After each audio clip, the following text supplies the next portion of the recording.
दोस्तों, एक फकीर था। उसके शरीर में तीर घुस गया। इससे उसे बड़ी पीड़ा हो रही थी। तीर खींचने की कोशिश की जाए तो हाथ लगाते ही पौड़ा और बढ़ जाती थी। इससे वह तौर खांचा भी नहीं जा सकता था। उस समय क्लोरोफॉर्म जैसी बेहोश करने वाली दवा भी नहीं थी। बड़ी समस्या खड़ी हो गई। पर जो लोग उस फकीर को जानते थे बोले, तीर न अभी मत निकालो। फकीर जब नमाज पढ़ने बैठेगा तब निकाल लेंगे। शाम को फकीर नमाज पढ़ने लगा। पल भर में ही उसका चित्त इतना एकाग्र हो गया कि उस दौरान जब उसके शरीर से तीर निकाला गया तो उसे पता भी नहीं लगा। कैसी जबरदस्त है यह एकाग्रता। सार यही है कि चित्त को एकाग्रता के बिना आप किसी काम में सफल नहीं हो सकते। यदि चित्त एकाग्र रहेगा तो सामर्थ्य की कमी न पड़ेगी। 60 वर्ष के बूढ़े होने पर भी किसी नौजवान की तरह आप में उत्साह और सामर्थ्य दिख पड़ेगा। इंसान ज्यों-ज्यों बुढ़ापे की तरफ बढ़े त्यों-त्यों उसका मन अधिक मजबूत होता जाना चाहिए। फल को ही देखिए न, पहले वह हरा होता है, पकता है, सड़ता, गलता और मिट जाता है, पर भीतर का बीज उत्तरोत्तर कड़ा होता जाता है। शरीर भले ही बूढ़ा होता चला जाए पर स्मरण शक्ति तो बढ़ती ही रहनी चाहिए। पर ऐसा होता नहीं। मनुष्य कहता है, आजकल मेरी स्मरण शक्ति कम हो गई है। क्यों? क्योंकि बुढ़ापा आ गया है। एकाग्रता रहे तो यह धारणा नहीं रहेगी। पर यह सधे कैसे? मन को बिल्कुल शांत करना बड़े महत्व को बात है। विचारों के चक्र को जोर से रोके बिना एकाग्रता होगी कैसे? इसके लिए आपको बाहर के अपरंपार संसार से अपना ध्यान बंद करना होगा। अपनी ऊर्जा क्षुद्र बातों में खर्च नहीं करनी चाहिए, जैसे हम स्थूल विषयों में खर्च करते रहते हैं। साग अच्छा नहीं बना, इसमें नमक कम पड़ा, ऐसी बातों में हमारा ज्ञान खर्च हो जाता है। तात्पर्य यह है कि मन की अवस्था बदले बिना एकाग्रता नहीं हो सकती। हमें अपना व्यवहार शुद्ध करना होगा। इसके लिए उसका लक्ष्य बदलना होगा। व्यक्तिगत लाभ से ऊपर उठना होगा। दोस्तों, हमारे सामने ऐसी अनेक परिस्थितियां उपस्थित हो जाती हैं जिनसे प्रतिदिन क्रोध भड़क सकता है। कभी कभी हम तब क्रोधित होते हैं जब कोई हमें चोट पहुंचाता है या हमें नाराज करता है। ऐसे भी उदाहरण हैं जिनमें दूसरों को चोट पहुंचते देख हमें क्रोध आ जाता है। हमें सामाजिक अन्याय के मामले भी मिल सकते हैं जिनमें समाज में व्यक्तियों का एक समूह अन्याय सह रहा होता है। इन सभी मामलों में हमें लग सकता है कि कुछ गलत हो रहा है। हो सकता है कि जो कुछ घट रहा है उसे हम अनदेखा न कर पाएं। फर्क इस बात में है कि हम अन्याय के प्रति किस प्रकार प्रतिक्रिया करते हैं।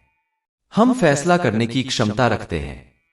हम क्रोध से प्रतिक्रिया कर सकते हैं या हम क्रोध को काबू कर उसे प्रेम में बदल सकते हैं। हम क्रोध की आग को प्रेम से शांत कर सकते हैं। किसी झगड़े के दौरान क्रोध भरी आवाज में बोलने की बजाय हमें मिठास का मरहम लगाना चाहिए ताकि दूसरों का गुस्सा ठंडा पड़ जाए। वातावरण में क्रोध भरे विचारों की तरंगों को बढ़ावा देने की बजाय हम प्रेम भरे विचारों को प्रसारित करें ताकि वातावरण साफ हो जाए। क्रोध से प्रतिक्रिया करने में बहुत ऊर्जा खर्च होती है। ऐसी प्रतिक्रिया हमें क्षीण, शक्तिहीन कर देती है। पर अगर हम अपनी ऊर्जा प्रेमयी प्रतिक्रिया में लगाएंगे तो उससे न सिर्फ हम परिस्थिति में समन्वय ले आएंगे बल्कि स्वयं भी उस प्रेम से ऊर्जा पाएंगे। जब हम प्रेम से व्यवहार करते हैं तो हम दरवाजे को खोलते हैं ताकि प्रभु प्रेम हमें से प्रवाहित हो। हम प्रभु प्रेम से ऊर्जा और उभार पाते हैं। अगली बार जब हम अपने आप को ऐसे माहौल में पाएं जहां अन्याय हो रहा हो तो हम क्रोध की बजाय प्रेम से प्रतिक्रिया करने की कोशिश करें। हम अपनी सकारात्मक प्रतिक्रिया का उस माहौल पर और अपने आप पर हुए असर को देख सकते हैं। संसार में बहुत क्रोध विद्यमान है। आओ हम संसार में समन्वय और शांति लाएं, क्रोध को प्रेम से जीत लें।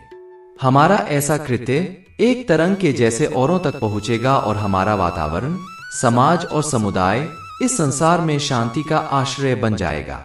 इच्छा शक्ति और सफलता। दोस्तों, दुनिया व जीवन का हर खेल इच्छा शक्ति के सहारे ही चलता है। इच्छा शक्ति वह ताकत है जिसके सहारे एक अपंग भी शिखर चूम सकता है।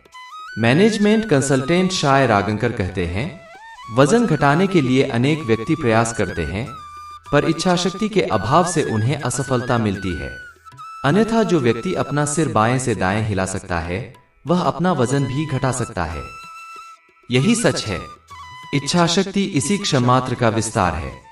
हाँ या न कहने में जितने क्षण का समय लगता है, उतने में ही भाग्य का बड़ा रूप अपना आकार पा लेता है।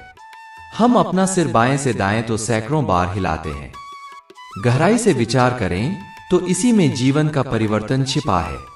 जब सामने ऐसी कोई वस्तु हो जो हानिकारक तो है, पर उसे पा लेने की तीव्र ललक भी जगती है, ऐसे में यदि न कह दिया तो उसी क्षण से जीवन का पूर्ण रूपांतरण प्रारंभ हो जाएगा।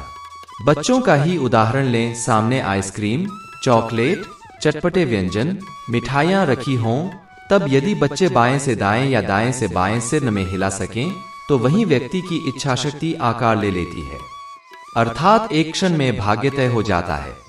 इससे स्पष्ट है कि यदि किसी ने तय कर लिया कि यह काम नहीं करना है, यह आदत अपने पास नहीं रखनी है, तो उसके साथ अपनी इच्छा भी जोड़ ले।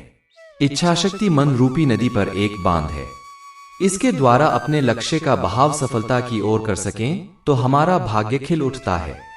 मान लीजिए मन टीवी, इंटरनेट देखना चाहता है, ऐसे में मन को किसी एक काम से बांध कर रखना इच्छाशक्ति के हाथ है। इच्छाशक्ति वह निर्णायक पहलू है जिसके सहारे व्यक्ति बड़े से बड़ा काम कर सकता है। इसी से यह भी सिद्ध होता है कि एक समय में यदि एक ही काम में ऊर्जा खर्च की जाए तो उसका परिणाम सफलता से भरा होता है। तब ऊर्जा नष्ट होने से बचेगी। बस एक बार अपनी इच्छाशक्ति पर भरोसा हो भर जाए तो दुनिया का कोई काम असंभव नहीं। ध्यान किसी एक तरफ लगाने से भीतर ऊर्जा का विकास होगा, जिसका उपयोग व्यक्ति किसी भी काम में कर सकता है। दोस्तों, मैं उम्मीद करता हूं कि यह वीडियो से आपके जीवन में अच्छे बदलाव आए होंगे। आपको इस वीडियो से क्या सीखने को मिला, कमेंट करके जरूर बताएं। बाकी यह वीडियो दिल से अच्छी लगी हो तो एक लाइक कर देना, और आपने अभी तक इस चैनल को सब्सक्राइब नहीं किया हो तो चैनल को सब्सक्राइब भी जरूर कर देना। आपका हर दिन शुभ हो और खुशियों से आपका जीवन भरा रहे। पूरा वीडियो देखने के लिए धन्यवाद।